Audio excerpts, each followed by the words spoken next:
incredible weapons, absolutely. Experimental weapons? Yeah. Yeah, I think. Yeah, they shoot the boss. We saw the boss as like a cloth, like a wet cloth. It seems like a Volkswagen. Big boss, like a Volkswagen. This testimony was reported to American filmmaker Patrick Dillon a few weeks after the battle for the airport. The person interviewed, Majid Al-Ghazali, is a well-known and respected man in Baghdad, who is the first violinist in the city orchestra.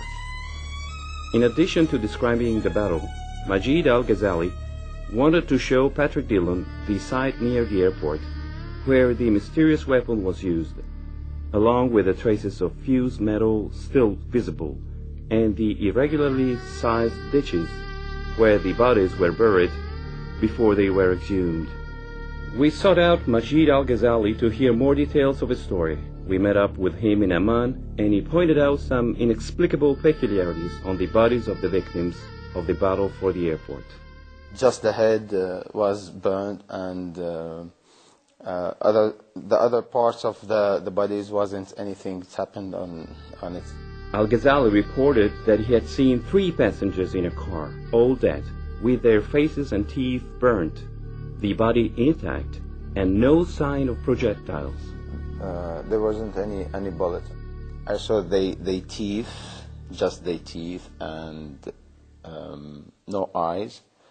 All of them, with the body, nothing for the bodies, just the teeth and all the, the heads were burned.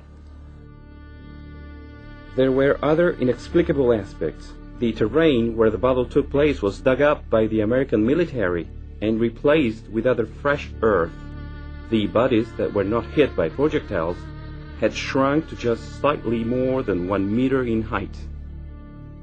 Except that the bodies is killed by the bullets. Most of them that become very small. It's like that, something like that. We asked Majid what weapon he imagined had been used. 1 year later, we heard that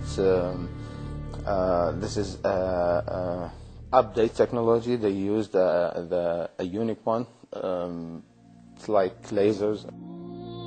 We found another disturbing document on the use of mysterious weapons in Iraq, which referred to episodes taking place almost at the same time as those described by Majid Al-Ghazali. 26 in the past, about 20 of them, some of them have no head, the head being cut. Some of them, the arms, the legs. The only one who didn't injure was the driver.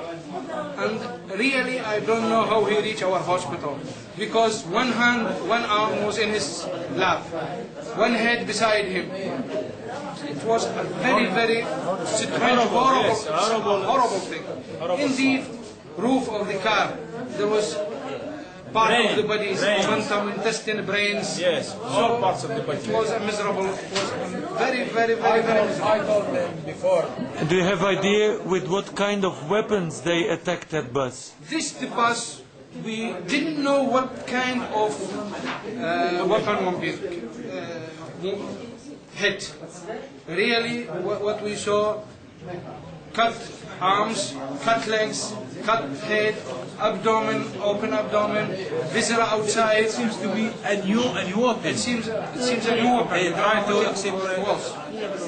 do experiments on our civilian. We don't know what was. Nobody can identify what the type of this weapon.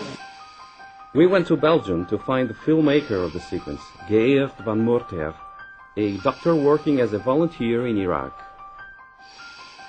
Here in this footage is taken in the hospital, the General Teaching Hospital in Hilla, which is about 100 kilometers from Baghdad and close to the historical site of Babylon.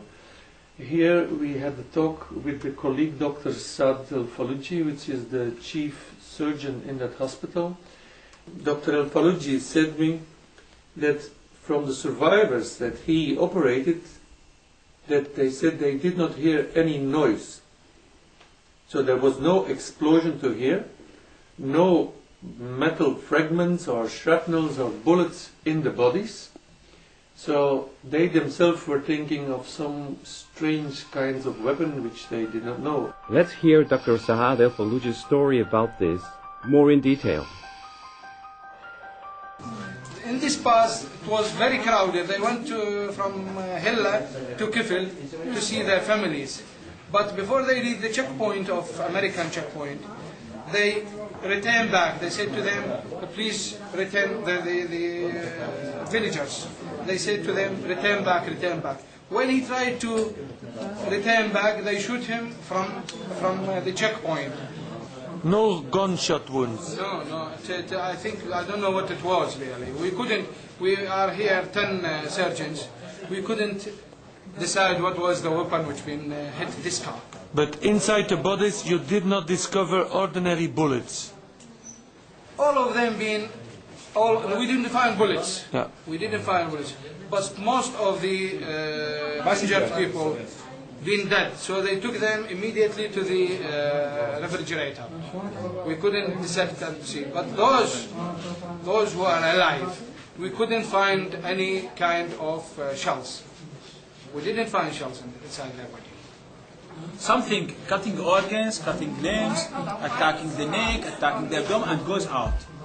Dr. Faluji also ended up speaking about a laser weapon. But I don't think the bombing and the cluster bombs and the laser weapons could bring democracy to our country. As in any war, the war in Iraq left us a dreadful gallery of horror, images of mutilations that not even doctors can explain. The witnesses refer to laser weapons, arms with mysterious effects. We do not know what kind of weapons could produce such terrible effects. We tried to learn more about it by asking for interviews to members of companies manufacturing laser and microwave weapons.